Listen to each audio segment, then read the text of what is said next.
And the 2-qubit error rates on ion traps are much larger, much higher error rates. But I guess another interesting thing that's here, that you can see from here is just the, you can't really see it from here, but sort of where the error is coming from. So in some devices like superconducting qubits, a lot of the error just comes from the time it takes to do an operation. So if you can do the same operation faster, you have less error. And that's different from ion traps, because ion traps, when an ion's sitting there, there is no noise essentially. So it doesn't matter if you do usual operations faster or slower, it's not going to affect the noise on that gate. So ion traps also have like low spectator noise. Low spectator? Spectator noise? What is that?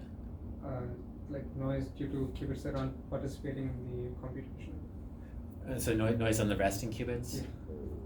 Yeah. Yeah, I mean, in principle, the noise should be very, very low on the resting qubits, which is not true for superconducting qubits. So in superconducting qubits, whether you're doing something interesting or not, there's noise accumulating all the time.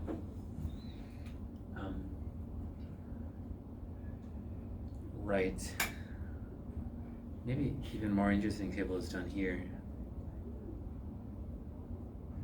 Here. So we'll get to these slides later, but this is just another table that sort of does a little bit of comparison. And so what these guys did is they considered different kinds of algorithms. So this is supposed to represent an algorithm. And what we have here is this gives you the fraction of gates that are used in the algorithm. So 37% of the gates apparently are Hadamard gates, and this whatever they're doing factoring or something. 14% are CNOT gates, and 46% are 1-qubit T gates. So it's 14% are two qubit gates. These are all 1-qubit gates, and these are all preparation measurement, all 1-qubit operations. Okay, and then they encode. So they took this circuit and they figured out how to encode this into error correcting codes, and that changes the composition of the gates. And then they compared this in 3 different architectures: neutral, optical lattice, or superconducting qubits, or ion traps. And the big difference here is, so big difference is they're saying the noise rate is much lower for ion traps versus superconducting qubits, but to trade that off, the gate speed is much faster here versus here. And they actually they try to look at all the details and figure out like the actual execution time from this architecture versus this architecture for some algorithm. So this is 10 hours, and that's 2 years. They have to use a different number of qubits. So like here, for this operation, it takes 5 years versus 50 days. That's the difference. And the number of qubits here is 10 to the 12 versus 10 to the 5. And that's because the error rate is much higher for these superconducting qubits, and so you need a larger overhead to deal with that noise than for the ion traps. You can explain this more later, but people have looked into this, done all these kinds of comparisons. Yeah. So how do we define the probability of the error? Yeah. Okay. So let's go on. Let's try to dig deeper into this. So here's let me just talk about noise a little bit, and then we can talk about our model for the noise and whether our model is right or wrong. Okay. So noise. There's different kinds of noise. One is global noise, another is local noise. So global noise is like Armageddon. There's nothing you can do. So if somebody wipes out your whole quantum computer, like you can't do anything. It's gone. Okay. But local noise is more interesting. So local noise says, I mean, there's different kinds of models of local noise, but the easiest one is that every individual qubit is evolving on its own. So there's some noise on the individual qubits when it's sitting on itself. But if this qubit's sitting here and this qubit's sitting here, and there's no correlated noise between this qubit and that qubit. So the only time, in the strictest possible model, the only time there's correlated noise between 2 qubits is when they're supposed to interact with each other.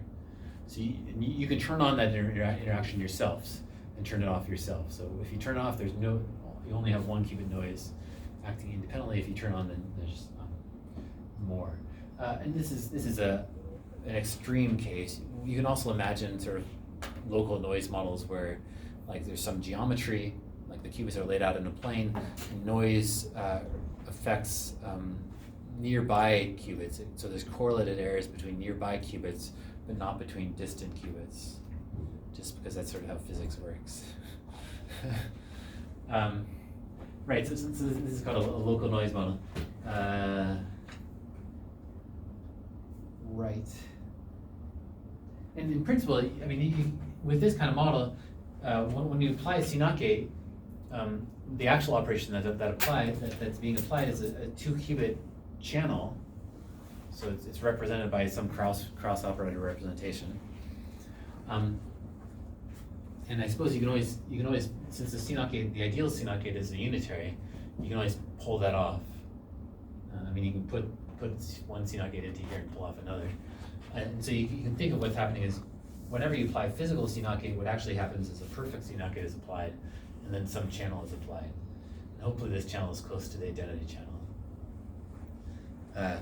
And so the strength of the noise would be some measure of how close this is to the identity channel. There's different measures. Okay, and so the reason we're hopeful is this, which is that we're smart. We can apply interesting coordinated operations to this quantum computer, whereas nature is stupid. Nature is only acting locally, and so we can try to defeat nature by creating interesting correlations that catch the kinds of errors that are introduced independently. Versus global noise, which we can't do anything about. And if there's some correlated noise between all these qubits, I mean, there's not really that much you can do about it, unless it had a very special form. Okay, so different kinds of noise. Typically, okay, so there's errors. Okay, so there's different ways you could divide it up. So one is memory error. So memory error just means if you have a qubit that's sitting there, what happens as time passes? Ideally, the identity channel, but possibly not the identity channel. Okay, and so what could be happening, for example, is it could be that this qubit has a certain lifetime. One can imagine. So, for example, if it's a photon, then it could be that it's absorbed or it disappears after a certain amount of time, and that's just a stochastic process. So over every nanosecond, you have a probability P of losing this photon. So that would be a stochastic noise process. There's other noise processes which are like you're supposed to have the identity channel, but in fact it's rotating very slowly. So there's some magnetic field or something that's rotating the qubit slowly, and that would be I don't know, on a short time scale, that would be like a systematic noise, because if the magnetic field is constant, then it's always rotating at the same rate, and so you can hope to do something to cancel it out, or to deal with that, and so that's the difference between like systematic errors and stochastic errors. So a stochastic error is something that's just random. It happens or it doesn't happen with some stochastic probabilities.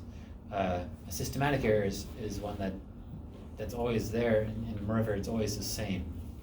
So, like for example, if when you try to do a CNOT gate, you actually apply a controlled Z gate, and every single time that you get the same error, that would be a systematic error. Aren't you just applying a control Z gate? Yeah. Yeah. No, I mean a more typical example is when you try to apply an X gate, which is a pi rotation on the black sphere about the x-axis. Maybe you actually apply a pi times 1 plus epsilon. Oh. So you over-rotate by... So you always over-rotate by 1. Perhaps, yeah, because like you've misjudged the frequency by some epsilon amount. So you're always going for slightly too far. So that would be a systematic error, and you could hope to do something interesting with that. And I don't know, a lot of the time as a theorist, you like to pretend that systematic noise won't happen, because if you knew that some noise was there, and it's always the same, then why don't you fix it? Right? the experimentalist should fix it until it's not there anymore, and then you only have to worry about the stochastic things that happen randomly. I mean, in practice, this isn't really the case. I think, the systematic error rates are quite high, and part of it's because of calibration, I guess, because they drift out of calibration, or I don't know. So the systematic error that you're saying, like which sort of rotates the block vector like at constant speed, there are like tricks that they can cancel it out, like applying some echo pulses and that Yeah, sort of exactly. cancel Yeah, it out. yeah. Which they do actually. Yeah. It's not that they are not. No, yeah, sure. Yeah, and like they don't do this, like they don't do a pulse sequence like this in order to do the gate. They do something Yeah. slightly more sophisticated, or in fact, they do a more sophisticated sequence of pulses in order to cancel out these kinds of errors. Yeah, so like a 1 plus epsilon kind of error hopefully would not happen. But they do have other kinds of errors. And I think actually, I think they do have other kinds of systematic errors, and it's just like they don't actually know what they are. So that like I'm not sure, like they can tell it's systematic, so you get the same error, but they don't know where it's coming from or how to fix it. So it's not that easy. Also, so stochastic versus coherent. So stochastic is, again, with probably P something interesting happen. Coherent is more like the errors unitary by over-rotating or something. So for stochastic errors, you need to have density matrices if you want to understand them. For coherent errors, you can just use a pure state to understand it, because it's just a unitary on pure state. Other things. All right, so Markovian versus non-Markovian. All right, so this is just another distinction. So Markovian is the same as like a Markov chain. So a Markov chain, the interesting thing about a Markov chain is that the probability of going to the next state only depends on your current state, not on the past. So it's memoryless. So Markov means he doesn't have memory. And noise, ideally we think of, hopefully our noise is going to be Markovian, but in fact that doesn't have to be the case, because like there could be that there's qubits in the environment that are just sitting there, and your quantum information like could be swapped out into that environmental, into the environmental qubit. Then an hour later that could be swapped back, and so the qubit comes back. And so these events, and there's correlations between what's happening in your system between now and an hour later, because the environment's been sitting around holding this information for that long time. And that's generally very, very bad, because it's hard to understand. So usually we hope that the noise model is going to be Markovian. So if information is lost into the environment, then hopefully that information is really lost, and it just disperses out into the wider environment as fast as possible, because we don't want to come back and mess us up. That's this distinction.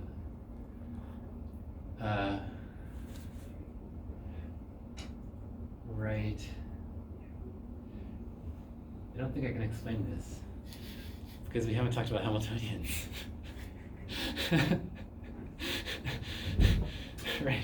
So this is supposed to be, it's a differential equation that gives you the time evolution of a system, where part of it is unitary coming from the Hamiltonian, and part of it comes from these Lindblad operators, which is assuming that the environment is Markovian, meaning that you can trace out the environment every dt after very small amounts of time. Then you get a nice clean differential equation that gives you the evolution of the system.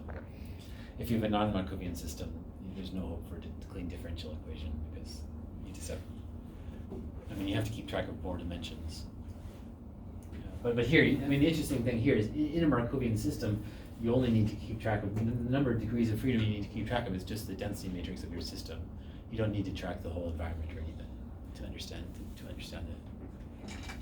So in the non-Markovian case, you'd have to keep track of the environment dimensions. Yeah, which usually we won't understand, so it's probably hopeless.